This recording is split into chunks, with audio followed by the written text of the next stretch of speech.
तो इस प्रैक्टिकल में देखेंगे हम construct and control for rotary actuator by using 4x3 way direction control valve.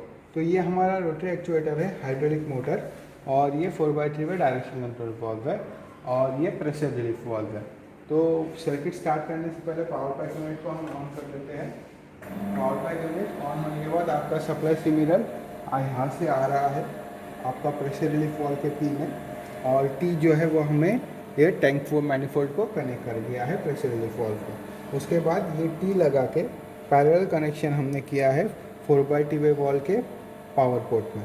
उसके वर्किंग पोर्ट को हमने कनेक्ट कर दिया है आपके इस रोटरी एक्चुएटर के पोर्ट्स के साथ, और जो आपका डायरेक्शन कंट्रोल वॉल्व का टी है पोर्ट है वो टैंक के साथ कनेक्ट कर दिया है।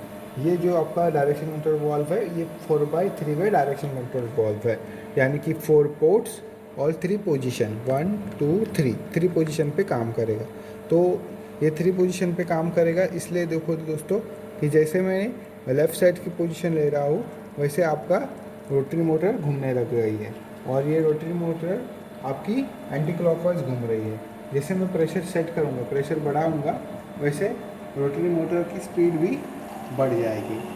तो जैसे आप इसको स्पीड कंट्रोल कर सकते हो या पावर कंट्रोल कर सकते हो बाय इंक्रीजिंग और decreasing your pressure from pressure relief valve. जैसे प्रेशर इंक्रीज करोगे वैसे रोटरी एक्चुएटर की स्पीड और ताकत बढ़ जाएगी, और जैसे प्रेशर कम करोगे या फिर इस प्रेशर रिलीफ वॉल्व को एंटी क्लॉकवाइज घुमाओगे तो वैसे ही उसकी स्पीड क्या हो जाएगी, कम हो जाएगी। उसके बाद पोजीशन शिफ्ट करने के बाद मैं दूसरे पोजीशन पे सेंटर पोजीशन पे आपकी रोटरी एक्चुएटर स्टॉप हो जाएगा, क्योंकि उस टाइम पे आपका जो पी कनेक्शन है वो टैंक के साथ कनेक्ट रहेगा। पी टैंक के साथ कनेक्शन होने की वजह से आपके वर्किंग पोर्ट में सप्लाई नहीं जा रहा है। जब मैं पोजीशन शिफ्ट कर देता हूँ टुवर्ड्स राइट, अभी आपकी हाइड्रोलिक मोटर देखो कैसे घूम रही है, तो वो अभी क्लॉकवाइज घूम रही है। वापस क्लॉकवाइज डायरेक्शन में आपको स्पीड बनाना है तो प्रेशर रिलीफ वॉल्व में आप क्या कर दो, प्रेशर इंक्रीज कर दो तो उसकी स्पीड बढ़ जाएगी। तो स्पीड और प्रेशर फोर्स बढ़ाना है तो जस्ट आप ये प्रेशर इंडिकेटर और प्रेशर रिलीफ वॉल्व के नॉब के ऊपर उसकी स्पीड और फोर्स को सेट कर सकते हो, ठीक है।